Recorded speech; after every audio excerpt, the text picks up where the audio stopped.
Hello guys, let's explore what is DAO exactly and how it works.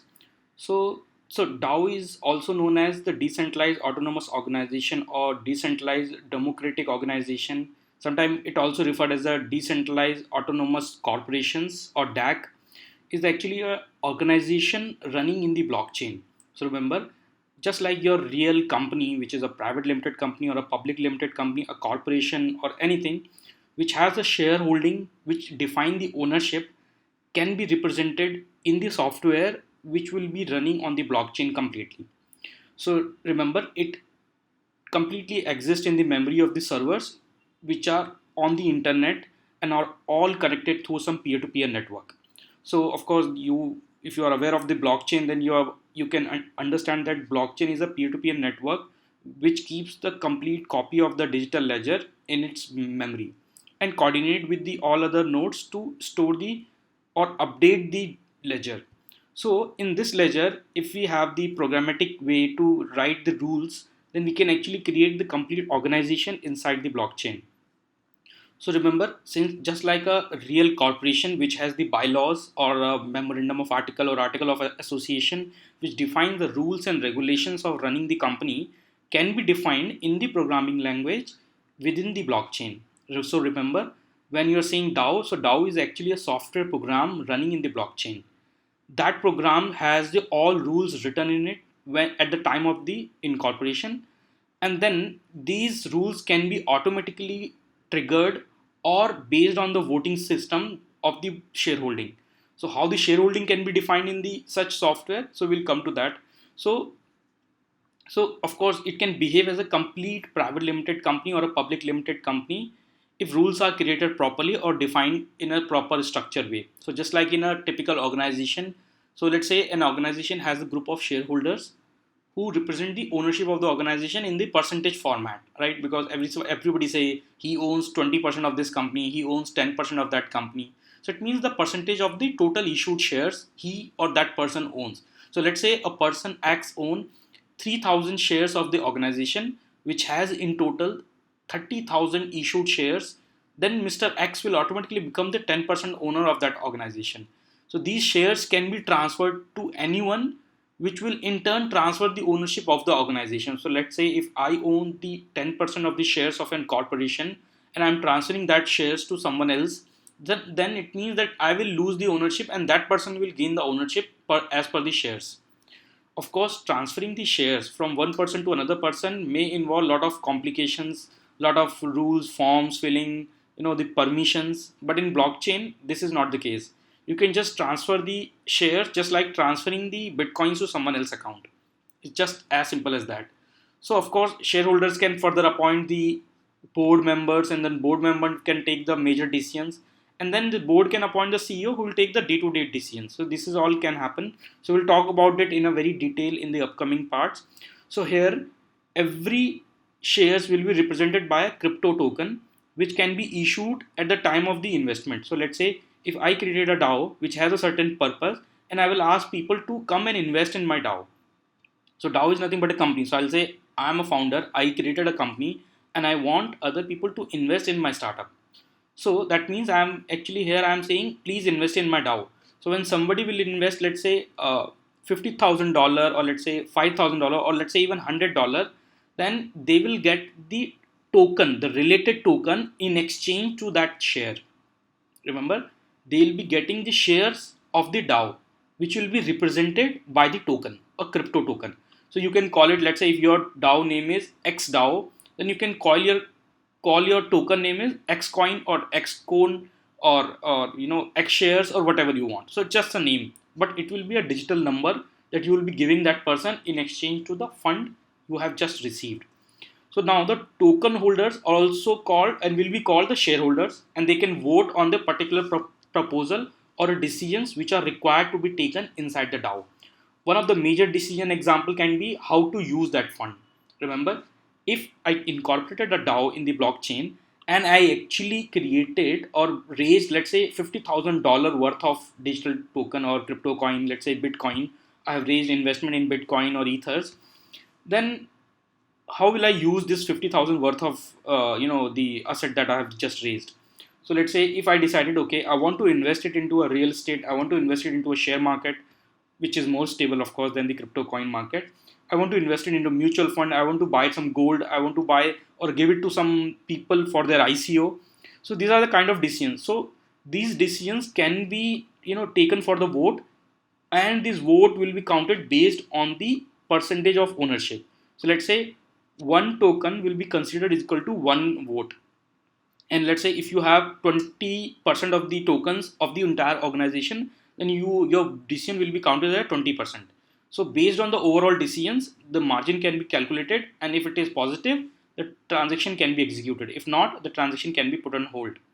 So this is the kind of a decision making happens in the organization, which is of course in the real organization it is on the 30-day notice. You have to issue a 30-day notice to the shareholders to come for a extraordinary general meetings. And when the shareholder comes, they will actually raise their hand on a particular support or oppose, and then a decision can be passed.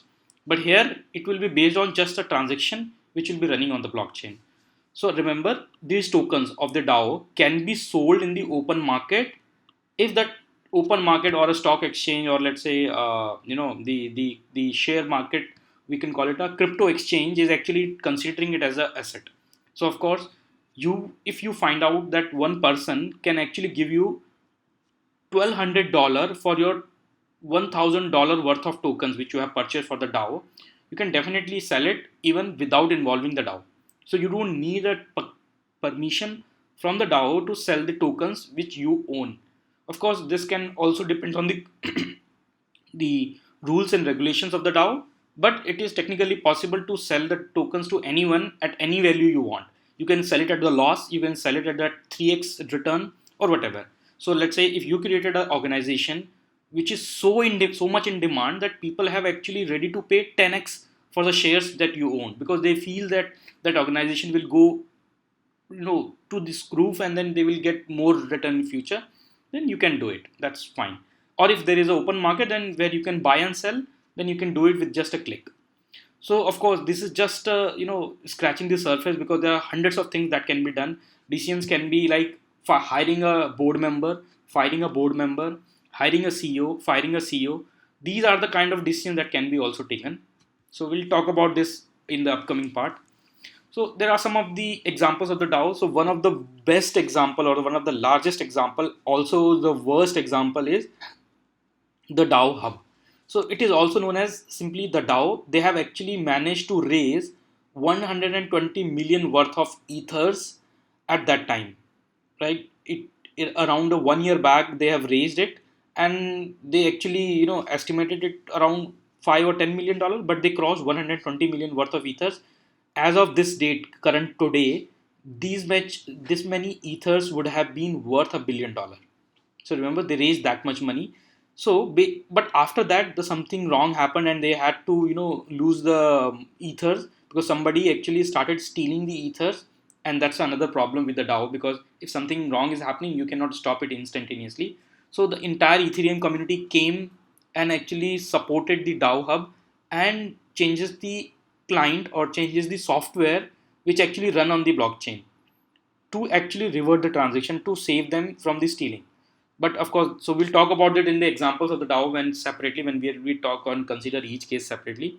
Another is the Digix DAO, which actually create the digital assets through the buying the real assets, let's say gold.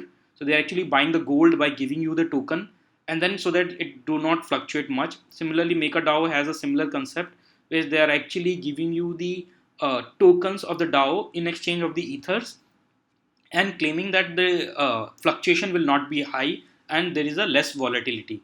So this makes you a much safer to use in the open market or for the transactions in the real life. So the first question, okay, are they like a real any corporation? So answer is yes. If the bylaws are written carefully, they can replicate the real organization very well. All the bylaws will be enforced by the thousands of peers at the same time. Just like the Bitcoin transactions are monitored and controlled by thousands of peers at the same time. So it is very difficult to understand or to hack the certain decisions, because since it is monitored and checked by the millions of computers together at the same time, it is very difficult to hack someone's computer and change it, because you will be just 0.0001% of that, and you need a 50 plus percent majority to change anything in the blockchain. So that's the logic. So as per the logic, it is safe and secure. Next is that no government is needed to enforce the corporate law. So just like in a typical government organization, so it, let's say if you are in a US, so you have a Delaware C Corp. So Delaware corporation law as well as the US corporations law actually help you enforce certain decisions. So let's say if your rights have been stolen because you were not there and you were not being informed for a certain shareholder meeting, and they have been stolen and certain decision have been passed without informing you, you can go to the government and ask them for the enforcing the law and give you your rights back. But in the DAO, it is not the case. Here, everything will be monitored by the peers, and it is impossible by the system to ignore you or even consider you as a fake, because the whole things are pretty much secure using the cryptography and the multiple algorithms. So another question you might be having it, are they safe exactly? So a number of DAO have turned out to be the, the outright scams. Of course, people raise the money and they just go away. They take the money into their personal pocket and then they shut down the DAO. So that's of course the bad case. But if you talk about the information security aspects, yes, they are pretty much safe because they are running on the blockchain. So hacking a DAO is like hacking an entire blockchain, which you might be aware that it is pretty much safe because of the decentralization and cryptography. And so another is that due to not being regulated, it is almost impossible to get the invested fund back from the DAO. So you need to figure out, you need to consider that aspect, that if you are investing some amount and if something goes wrong, you will not be able to receive your refund, because there will be no one to enforce the law. And it is, since it is not regulated, government also cannot do it anything. Since also it is running on the blockchain on the internet, it is very difficult for the government to even control the aspects running on the internet. So you need to figure out that whether this is the right investment or not for you if you are investing in a DAO. So another is the legal recognition. So as I've already mentioned, I think few times, that the legal structure is completely unclear. Government have no rules to define the the structuring and the recognition for the DAO. So if you are creating a DAO by yourself, you are actually creating it under your own ownership in your with your own risk. Nobody can actually guarantee anything on that. And of course, government can anytime come and put a hammer on your head and then get everything back to what where they belong. So you need to understand that part as well, if because there is always a risk. So some DAO has been declared as illegal by some countries, and a DAO may functionally be a corporation without any legal status as a corporation. So you can call it your friend corporations or whatever corporation, but it will not be a legally identified corporation. So if you want to become an entrepreneur with the legal method, you have to incorporate a legal entity or legal corporation business, not the DAO. But if you understand this, you can always run your business in the DAO and make some money out of it. If you have a good logic, and the the motto of the DAO is very well.